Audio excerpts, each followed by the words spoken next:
Lahat ay manalangin. Let us pray.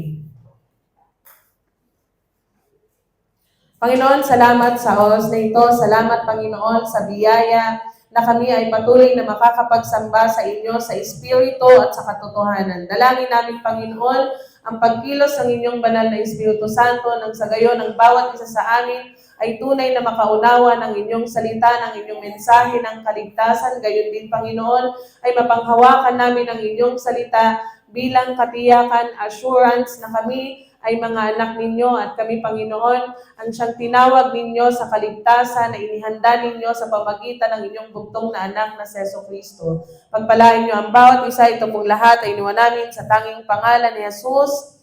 Amen. Tayo po ay humanda na. Ang titulo ng mensahe natin sa umagang ito, ano nga ba ang gospel o ang mabuting balita? At ang mabuting balitang ito ay dapat na maunawaan ng lahat. At sa pagkaunawa natin, dapat ito din ay mapanghawakan ng mga tao na nakatanggap ng biyaya ng kaligtasan mula sa ating Panginoon. Ito ay makikita natin sa Genesis chapter 1, verse 26 to 29. Ano nga ba ang gospel? Ano nga ba ang tipan ng Diyos? Ano nga ba ang nilalaman buod ng Biblia? Sa pag-umpisa ng aming paninilbihan sa Panginoon, noon pa man ay sinasabi ko na sa inyo na sa oras na maunawaan mo ang Genesis chapter 1, Genesis chapter 2, Genesis chapter 3, ay mauunawaan mo ang pinakabuod ng Biblia. Sa umagang ito, unawain natin ang prinsipyo, God's principle of creation. Ano nga ba ang prinsipyo, principle? Kapag sinabing principle of God's creation, sistema. Ano nga ba ang sistema o tuntunin ng pagkakalikha ng Diyos sa lahat ng kanyang nilalang? Unawain natin na ang layunin ng Diyos kung bakit niya nilalang ang tao ay upang makasama natin ang Diyos.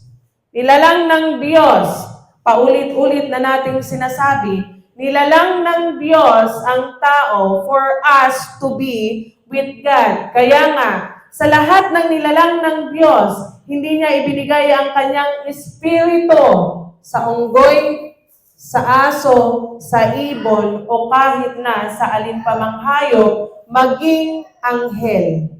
Tanging ang tao lamang ang binigyan ng Diyos ng tinatawag na imahe ng Diyos sa layuning ikaw ay makasama ng Diyos, sa layuning ikaw ay mabuhay kasama ang Diyos, at sa layuning ikaw ay maging anak ng Diyos. Kaya nga, alalahanin mo at lagi mong tatandaan, God created man para ikaw ay maging anak ng Diyos. This is God's purpose, layunin kung bakit nilikha ng Diyos ang tao. Kaya nga, ibinigay ng Diyos ang kanyang espiritu upang ang tao ay makakilala ng Diyos. Upang malaman ng tao that there is God who created man, who created you, sa layuning ikaw ay maging anak ng Diyos. Ito ang dapat na maunawaan natin, that even your children, kahit na ang iyong mga anak, sila ay binigyan ng Diyos ng pagkakataon na isinilang sa mundong ito sa layuning sila ay maging anak ng Diyos. And this is your identity. Ito ang iyong pagkakakilanlan sa harapan ng Diyos. Sa lahat ng nilikha ng Diyos, muli, ay pakinggan natin that there is two major creation ang Diyos. Mayroong pangunahing nilalang ang Diyos Sa lahat ng nilikha niya, una, nilikha ng Diyos ang mga anghel. Alam natin na ang mga anghel, sila ay mga espiritual na nilalang. God created angel bilang mga espiritual na nilalang kagaya ng tao, but they don't have this image of God. Sapagkat ang layunin ng Diyos sa pagkakalikha niya sa mga anghel ay upang maging servant of God. Sila ay maging tagapagsilbi, katulong ng Diyos. Kaya nga, tatandaan nyo, sino dito ang gustong maging anghel? Na kahit sa mga bata, ito yung pangarap nila. Pag tinanong mo, sino gustong maging anghel, ang daming gustong maging anghel. Ngunit unawain nating maigi, Hebreo chapter 1, verse 14, God created angels upang maging katulong ng Diyos, upang maging tagapagsilbi ng Diyos. Ngunit ang tao, ikaw na tao, nilalang ka ng Diyos upang maging anak ng Diyos. Nasa iyo ang identity, pagkakakilanlan na ikaw ay anak ng Diyos. Kaya, lagi nating tatandaan, kahit pa ang mga sanggol na nangamatay na, kahit pa ang mga mahal natin sa buhay na wala na, don't tell anybody. Huwag mong sasabihin ng kahit na sino man na kapag sila ay namayapa na, ay angel na siya.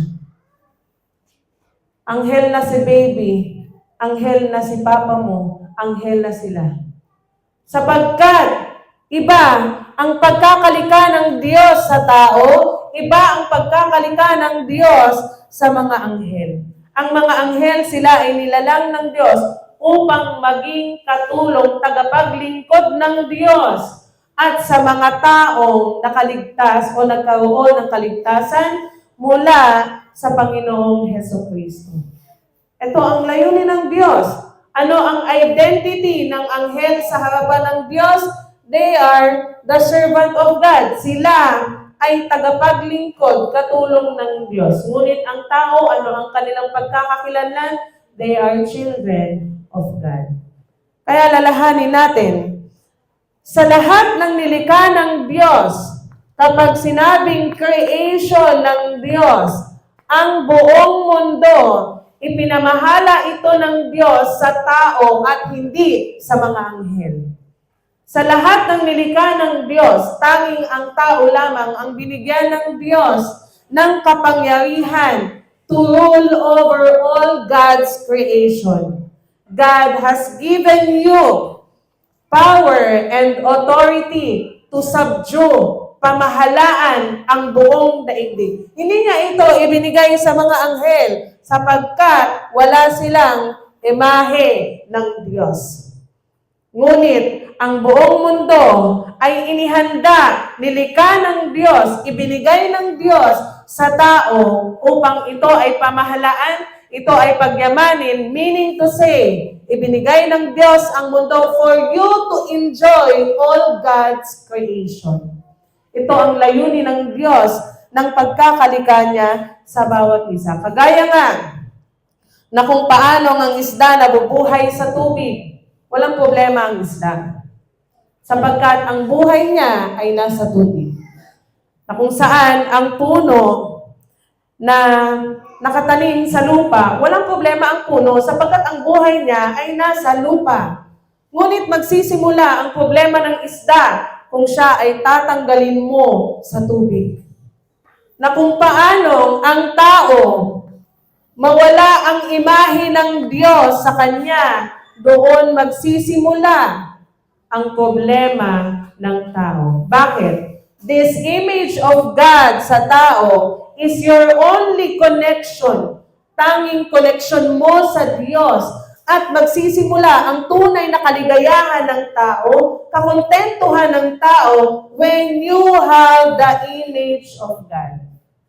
Magsisimula naman ang problema ng tao kapag nawala ang imahe ng Diyos sa iyo, nawala ang Espiritu na ibinigay ng Diyos sa iyo sapagkat mawawalan ka ng tanging koneksyon mo sa Diyos. Ito ang dapat na iniingatan ng tao, na huwag mawala sa buhay ng bawat isa. This image of God ay dapat laging nasa iyo, nang sa gayon, mayroon kang koneksyon sa Diyos. Sapagkat ito ang pinaka-source ng buhay mo at ng kaligayahan ng tao. Kaya nga, kung titingnan natin sa Genesis chapter 3, na kaninang binasa natin sa ating mga bata, verse 1 to 6, nagsimula ang problema ng tao nang ang tao ay malinlang ng ahas. Anong sabi ng ahas? Ang sabi ng ahas, hindi ka naman mamamatay. Anong sabi ng Diyos? Kapag kinain mo ang bunga na nagbibigay ng kaalaman tungkol sa mabuti at masama, sa oras na kainin mo iyon, tiyak na mamamatay ka. This is the word of God. Ito ang tipan ng Diyos sa tao.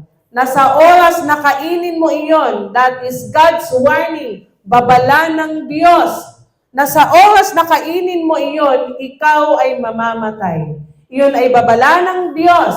Paalaala ng Diyos that there is darkness, mayroong kadiliman, mayroong satanas, kaya mayroong kamatayan. Na sa oras na hindi mo mapanghawakan ang babala ng Diyos, mayroong kamatayan sa bawat isa. Sa unang mga tao. Ito ang tipan ng Diyos sa tao. Ngunit, alalahanin natin, nung ang Diablo ay pumasok sa katauhan ng ahas, anong sabi ng ahas? Kapag kinain mo yan, hindi ka naman talaga mamamatay. Alam ng Diyos na kapag kinain mo yan, ikaw ay magiging kagaya ng Diyos, tulad ng Diyos. At sa paningin ng babae, masarap nga ang bunga. Sa panahon na naisip ng tao na masarap ang bunga, iyon ang panahon na nalusod, hindi na panghawakan ng tao ang salita ng Diyos. And that is the time na bago pa niya kainin ang bunga, nagkasala na ang tao sa Diyos. Sapagkat nagkaroon ng paghahangad ang tao sa hangaring maging kagaya ng Diyos, kagaya ng hangarin ng Diablo, kaya siya pinalayas ng Diyos sa kalangitan. Anong sabi ng Diablo? Sa Isaiah chapter 14, itataas ko ang aking trono, papantayan ko ang kataas-taasan. Ito ang kanyang hangarin na siya din ay maging kagaya ng Diyos. Ngunit, ang hangaring ito ang siyang ipinasaman din ng Diablo sa tao. At anong sabi ng Diablo? Kapag kinain mo yan, hindi ka naman talaga mamamatay. Kapag kinain mo yan, ikaw ay magiging kagaya ng Diyos. Kaya nga, ano ang buhay ng tao ngayon? They live like God. I can provide everything for myself. Ako ang bahala sa lahat. Ako ang bahala sa buhay ko. Gagawin ko ang lahat. Sapagkat ang tao ay namumuhay na parang kagaya ng Diyos. God o ang tao invented everything para sila ay maging mabuhay o mabuhay ng may kaayusan sa mundong ito. Ang Diyos ay gumawa ng puno, halaman upang magbigay kalamigan sa tao. At anong ginawa ng tao? Pinuputol nila ang mga puno and they build malls para lumamig ang pakiramdam ng tao. Halimbawa lamang ito ng buhay ng tao living like God. Kaya nga, lalahanin natin, ang layunin ng Diyos, ikaw ay maging anak ng Diyos. At sa panahon na hindi natin ito napanghawakan, ang tao ay nahulog sa tatlong espiritual na problema. Kapag sinabing espiritual na problema, ang tao ay nahulog sa tinatawag na fundamental na problema o fundamental na kasalanan ng tao. At ano ang fundamental na kasalanan ng tao? Unang-una, nung ang tao ay nagkasala sa Diyos. Genesis chapter 3 verse 29, nung ang tao ay nagkasala sa Diyos, sinabi ng Diyos na palalayasin ang tao sa halamanan ng Eden. Kaya, anong ginawa? Ang tao ay nahiwalay sa Diyos. Ito ang pinaka-kasalanan sa lahat ng kasalanan. People think, ang tao nag-iisip siya. Ang tao, iniisip niya na ang kasalanan ay paggawa ng masama, na ang kasalanan ay paglabag sa alituntunin ng Diyos, na ang kasalanan ay hindi pagsunod sa 10 utos ng Diyos. Kaya nga, anong sinasabi o anong kaisipan ng tao at ano ang tinuturo ng karamihan sa mga relihiyon ngayon? Ano ang tinuturo nila? Kapag lasinggero ka, makasalanan ka. Kapag mangangalunya ka, makasalanan ka. Kapag sinungaling ka, makasalanan ka. Inuulit na ulit natin na ang kasalanan ng hindi pagsunod sa 10 utos ng Diyos, alalahanin mo, iyan lamang ay bunga ng pagkahiwalay mo sa Diyos. Hindi ito yung klase ng kasalanan na tinitingnan ng Diyos sa bawat isa sa atin. Na kapag ikaw ay haharap sa Diyos, hindi sasabihin ng Diyos na ikaw sugawol ka, kaya pupunta kang impyerno. Hindi yan yung kasalanan na tinitingnan ng Diyos sa bawat isa sa atin. Ngunit ano ang tinitingnan ng Diyos? Ikaw ay makasalanan sa harapan ng Diyos sapagkat unang-una, ikaw ay hiwalay sa Diyos. Unang-una, ikaw ay isinilang na mayroong fundamental na kasalanan, isinilang ka na hiwalay sa Diyos. Maging ang iyong mga anak, alalahanin mo, bagamat yan ay isinilang mo, iniluwal mo sa mundong ito. Maging ang mga sanggol na nasa sinapupunan pa lang, yan ay makasalanan na sa harapan ng Diyos sapagkat sila ay isisilang na hiwalay sa Diyos. Muli, babasahin ko ang aklat ng mga awit, chapter 51, verse 5. Ito ang sinasabi ng Diyos. Ako'y masama na buhat ng isilang makasalanan na ng ako'y iluwan. Ito ang sinasabi ng Diyos. Ulitin ko, ako'y masama na buhat ng isilang. Ano ang ikinasama ng mga sanggol? Buhat ng ako ay isinilang sa paningin ng Diyos, ako ay masama na. Ang tanong, kung ito ang iniisip natin na kasalanan ng tao, buhat pa ng ikaw ay isinilang, nakakapagmura na ba ang mga batang bagong silang? Nakakapagsinungaling na ba sila? Nakakapaglasing na ba sila? Nakakapagsugal na ba sila? Ngunit ano yung sinasabi ng Diyos? Sa aklat ng mga awit, chapter 51, verse 5, na ako'y masama na buhat ng isinilang makasalanan na ng ako'y iluwal. Ito ang sinasabi ng Diyos. Na ang pagsunod o ang pagsuway, ang hindi paggawa ng kalooban ng Diyos, kasalanan. Kaya nga, lagi nating paulit-ulit na tinatanong sa bawat isa, even sa ating mga remnants, kapag nasunod mo ba itong 10 utos ng Diyos, hindi ka na mamamatay? Kapag hindi ka naglasing, hindi ka sugarol, hindi ka mangangalunya, o hindi ka nagmumura, hindi ka na ba mamamatay? Sapagkat alalahanin mo, ang kabayaran ng kasalanan ay kamatayan. Na kahit sundin mo ang 10 utos ng Diyos, mamamatay ka pa rin naman. Mamamatay pa rin ang tao. Kaya nga sinasabi ng Diyos, mawawala ang lahat ng nandito sa mundo, even your life.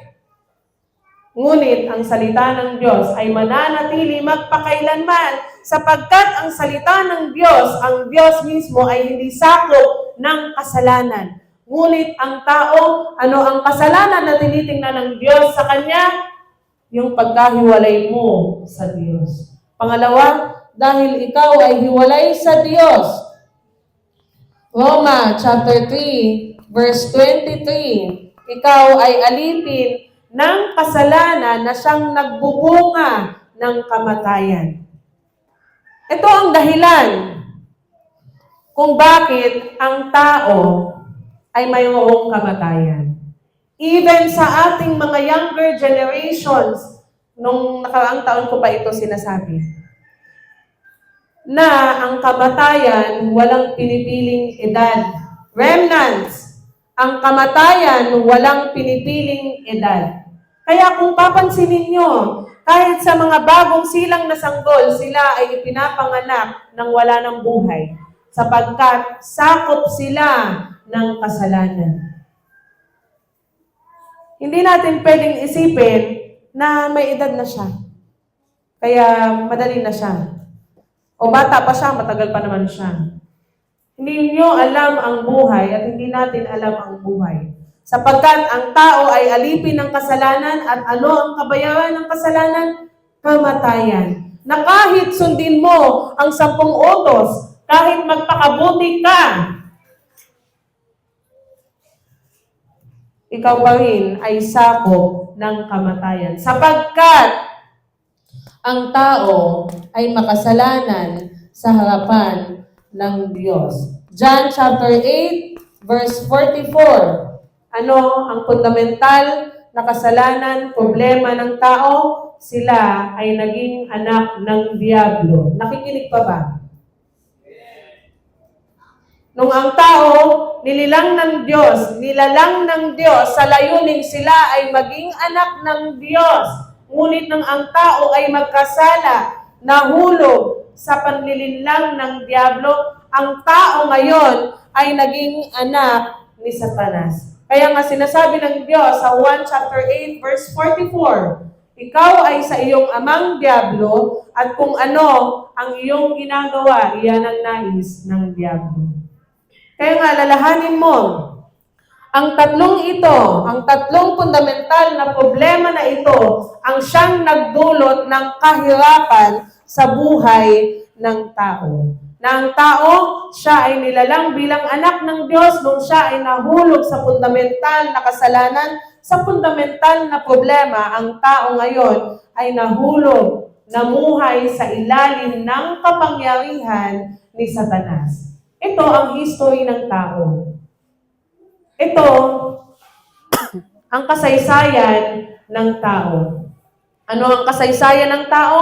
Once they were created in the image of God, sila ay nilalang bilang mga anak ng Diyos. Ngunit nung sila ay nahulog sa fundamental na problema, ano ang fundamental na problema? Sila ay nahiwalay sa Diyos, sila ay naging alipin ng kasalanan at ng kamatayan, sila ay naging anak ng Diablo. Kaya nga, ano ang naging buhay ng tao ngayon? Genesis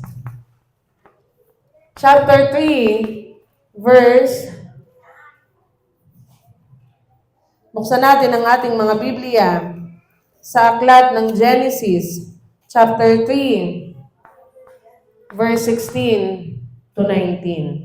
Ito ang naging buhay ng tao na puno ng kahirapan, na puno ng pighati, ng pagdadalamhati, puno ng problema.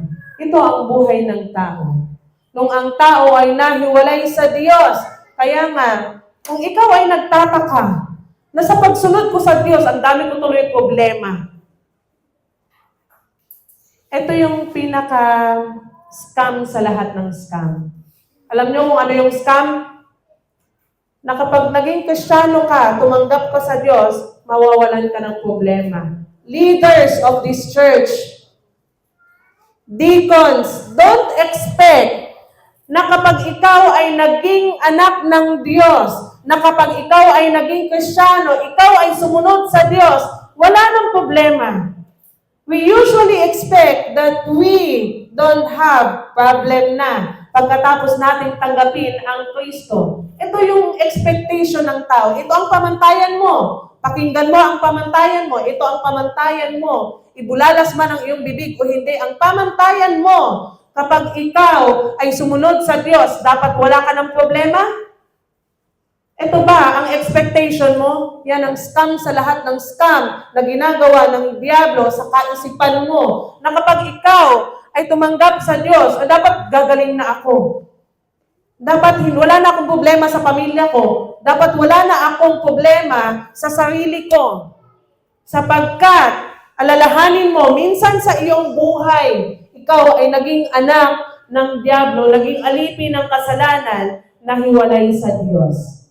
And yet, you are expecting na kapag tinanggap mo ang Kristo, wala ka ng problema.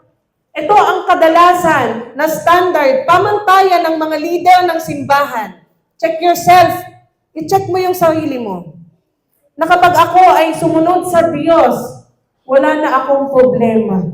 Kaya nga anong nangyayari? Karamihan sa mga leader ng iglesia ngayon, tinawag ng Diyos, nakatanggap ng biyaya. Pag dumating ang problema, pag dumating ang kasakitan, pag dumating ang topak mo, hindi mo na ako magsisimba. Tinutoyo ako eh. Hindi mo na ako magsisimba, bad mood ako eh.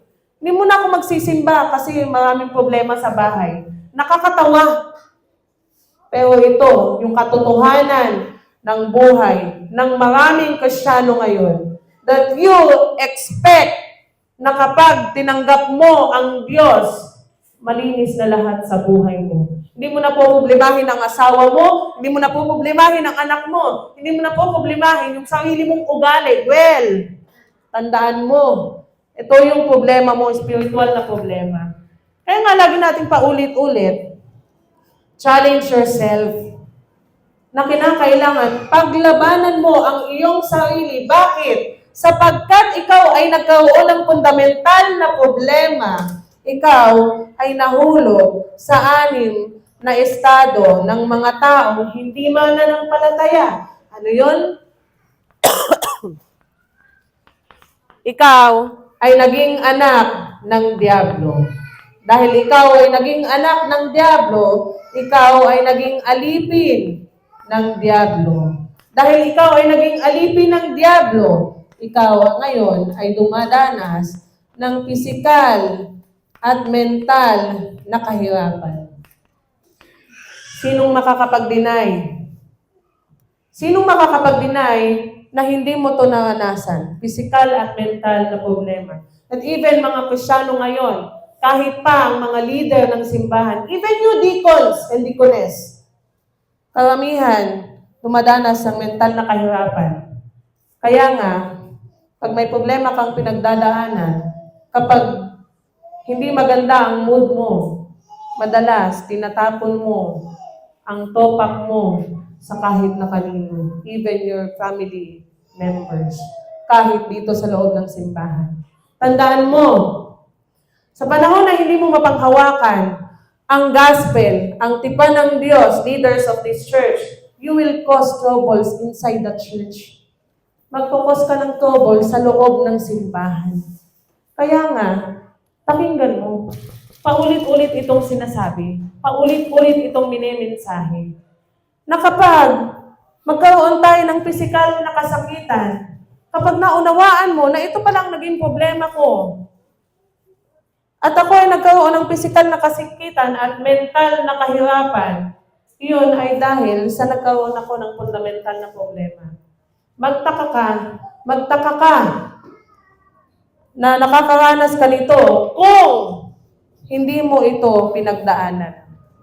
Kaya lang, lahat ng tao na isinilang sa mundong ito, yes, even baby Junior, kahit na ang isisilang ni Janet na sanggol, kahit ang mga batang maliliit, sila ay isisilang at isinilang na mayroong fundamental na problema. And this is the reason bakit mayroong 6 na kalagayan ng taong hindi mananampalataya ng Diyos.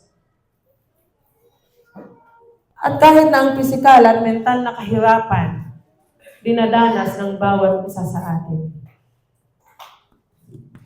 Panglima, na kalagayan ng mga taong hindi sumasampalataya sa Diyos.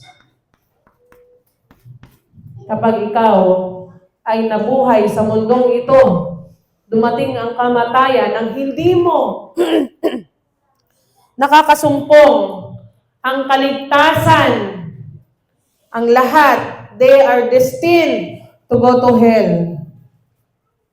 Alaga ka ng alaga ng remnants. Alaga ka ng alaga ng mga anak mo. Sa panahon na hindi mo ito na sa kanilang buhay nagkaroon sila ng fundamental na problema, they will go to hell. Kahit anong mataas na pangarap ang gawin mo para sa anak mo, walang makahahadlang sa pagpunta nila sa impyerno kung hindi mo ito ituturo. Kung iisipin mo pa rin ang sarili mong problema. Kung igugugol mo pa rin ang iyong sarili sa gawaing bahay, women's, at hindi mo mapahalagahan ang tipan na ito, wala kang kalakasan na iligtas ang iyong mga anak mula sa pagpunta nila sa impyerno. Kahit anong alaga mo, kahit anong ingat mo, kung hindi maresolbahan at hindi matapos ang fundamental na problemang ito, they will go to hell. Pang-anim na kalagayan, sila ay magmamana ng iyong spiritual na problema. Kaya nga sinasabi ko, ang sumpa ng Diyos ay nagsisimula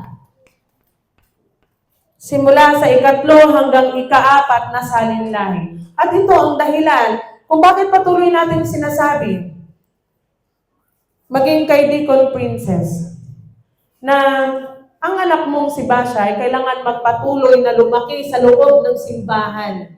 Gayon din kay Mona Lisa. Gayon din sa lahat ng mga anak ng bawat isa. Sila ay dapat nang lumaki sa loob ng simbahan. Sapagkat, bagamat ikaw ay nananampalataya, pang ilang henerasyon yan ng pamilya mo. Kung yan ay anak mo, ang mga magulang mo, kung sila ay hindi sumasampalataya sa Diyos, they are the 2nd generation pa lang na magmamana ng sumpa ng magulang mo na hindi sumasampalataya sa Diyos. Ito ang dapat na maunawaan ng bawat isa. Ito ang dapat na mapanghawakan ng bawat isa. Na dahil sa fundamental na problema na mayroon tayo ng pagkahiwalay sa Diyos, pagiging alipin ng kasalanan at kamatayan, pagiging anak ng Diablo, ito ngayon ang buhay na meron tayo. If this is our past problem, ito ang ating present problem at ito ang ating future problem. Ano ang iyong past problem? Ikaw ay nahiwalay sa Diyos, naging anak ng Diablo. Ano ang iyong present problem? You suffer physically and mentally. What is your future problem? You will go to hell. Ikaw ay nakataktang mapunta sa impyerno. Ito ang dahilan kung bakit ang Diyos nagbigay ng gospel. Ano ang ibinigay ng Diyos para masolusyonan ang problemang ito? We usually, ang ginagawa natin, nare-resolbahan natin yung pagiging masamang tao natin. Nare-resolbahan natin ang ating problema physically. Kapag sinabing 10 utos ng Diyos, ay kasalanan yan. Kaya anong gagawin mo? Magsusumikap ka na maging mabuting tao. Kaya nga lang ang tanong, kung mabuting tao ka na ba, ligtas ka na? Kung mabuting tao ka, sa oras na bawiin ng Diyos ang iyong buhay, sa oras na ito, masasabi mo ba na ako ay haharap sa Diyos? Masasabi ko ba na sa kaharian ng Diyos ako tutungo at hindi sa impyerno? Kung yan ay hindi pa o wala kang kasiguraduhan sa ganyan, ito ang ibinigay ng Diyos na kasiguraduhan mo para ikaw ay magkaroon ng kaligtasan. Sapagkat ang pagparito ni Jesucristo, hindi niya ito na-resolbahan. Yung pagiging masuwayin mo, yung pagiging masamang tao mo, yung pagiging makasalanan mo, kasalanan ng pagpatay, kasalanan ng hindi pagsunod sa utos ng Diyos. Hindi yan ang dahilan kung bakit kailangang mamatay ng Kristo. Ano ang kinakailangan kung bakit kinakailangan mamatay ang Kristo? Ito. Kasi anong solusyon nito? Anong solusyon? Kung masamang tao ka, ano ang solusyon? Magpakabuti ka. Kung ang kasalanang iniisip mo ng pagiging lasinggero, ano ang solusyon? Huwag kang uminom. Kung ang kasalanan ng pagnanakaw ang iniisip mo na tinitingnan ng Diyos, ano ang solusyon? Huwag ka nang magnakaw, magpakabait ka na lang. Kung yun ang solusyon na ibinigay sa iyo ng Diyos, hindi mo na kailangan ng Jesucristo. Ngunit alalahanin mo, kahit ibinigay ng Diyos sa mga Israelita ang 10 utos ng Diyos, ibinigay pa rin naman niya ang Jesucristo bilang solusyon sa fundamental na problema ng tao. Kaya nga, alalahanin mo, ito yung madalas na may misinterpret ng lahat. Ano ang kahulugan ng Jesucristo? Bakit siya sinasabi sa Acts chapter 4, verse 12, na tanging kaligtasan na ibinigay ng Diyos sa bawat isa sa atin? Anong sabi ng Diyos? Tanging kay Jesucristo lamang matatagpuan ang kaligtasan. Bakit? Alalahanin mo, ang salitang Jesus ay galing sa salitang Griego na ang ibig sabihin ay Savior, tagapagligtas. Buksan natin ang ating mga Biblia sa Mateo chapter 1. Mateo chapter 1.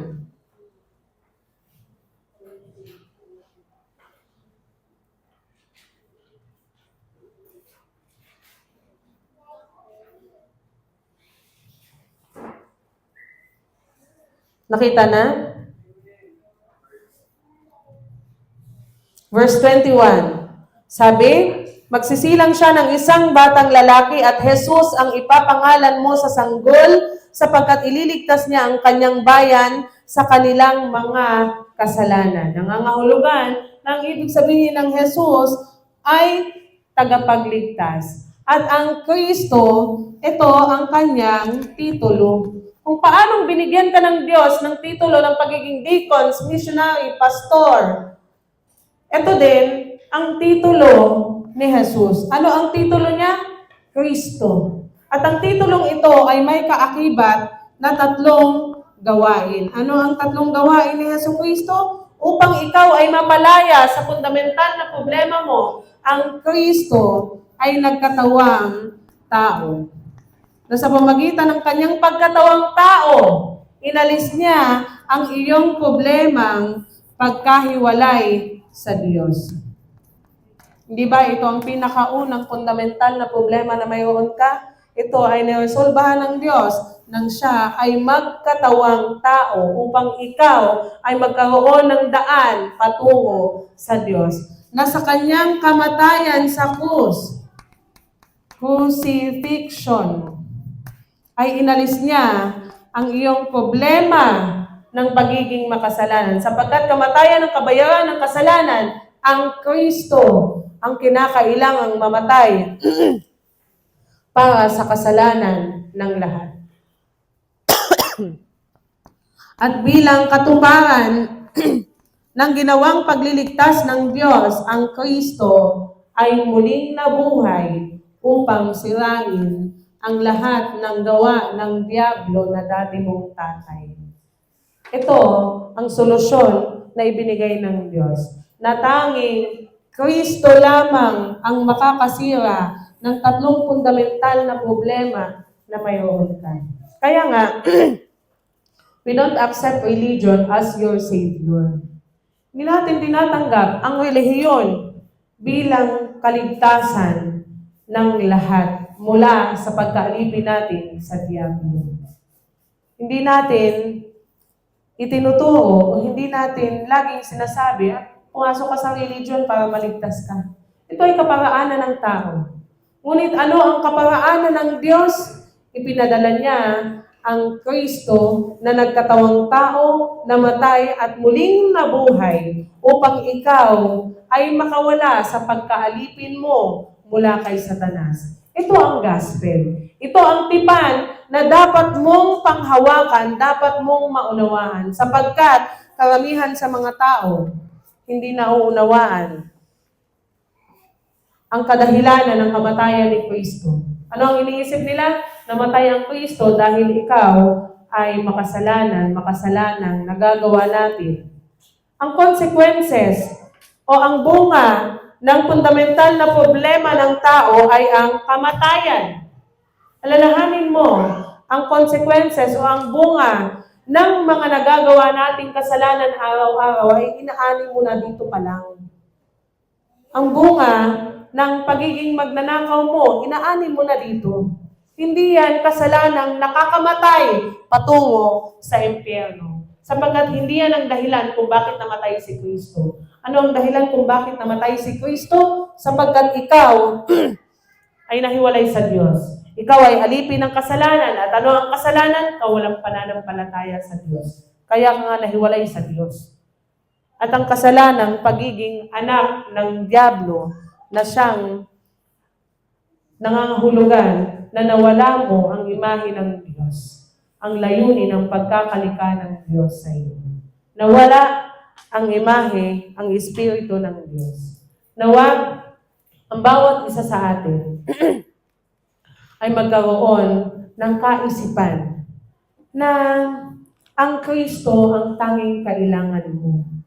Na ang Kristo ang kailangan ng iyong mga anak. Ang Kristo ang tanging solusyon sa problema na mayroon tayo ngayon. Kaya dalangin ko ng bawat isa ay magkaroon ng pagkaunawa na hindi pinadala ng Diyos ang relihiyon para maging solusyon sa iyong spiritual na problema. Kundi tanggapin natin si Jesucristo bilang ating Diyos at tagapagligtas nang sa gayon tayo ay magkaroon ng tunay na buhay na siyang ipinangako ng Diyos. Tayong lahat ay manalangin. Let us pray. Panginoon, salamat sa oras na ito. Salamat, Panginoon, sapagkat Ikaw, Diyos, na siyang may likha ng langit at ng lupa, na siyang lumalang sa bawat isa sa amin. Ikaw ang Diyos na nagpapahayag ng iyong salita na kami, minsan sa aming buhay, kami ay nahiwalay sa inyo, naging alipin ng kasalanan at ng kamatayan, naging anak ng Diablo at sa pamagitan nito, Panginoon, Ikaw ang siyang nagbigay ng tanging solusyon sa aming problema. Salamat, Panginoon, sa Kristong ibinigay ninyo sa amin na sa pamagitan ng kanyang pagkatawang tao, kamatayan at ng muling pagkabuhay, kami ay binigyan ninyo ng buhay na walang hanggan sa pamamagitan ng pananampalataya at pakikipag-isa namin kay Jesucristo. Pagpalain niyo ang bawat isa na nakarinig ng inyong salita. Ito pong lahat ay nawa namin sa tanging pangalan ni Jesus. Amen.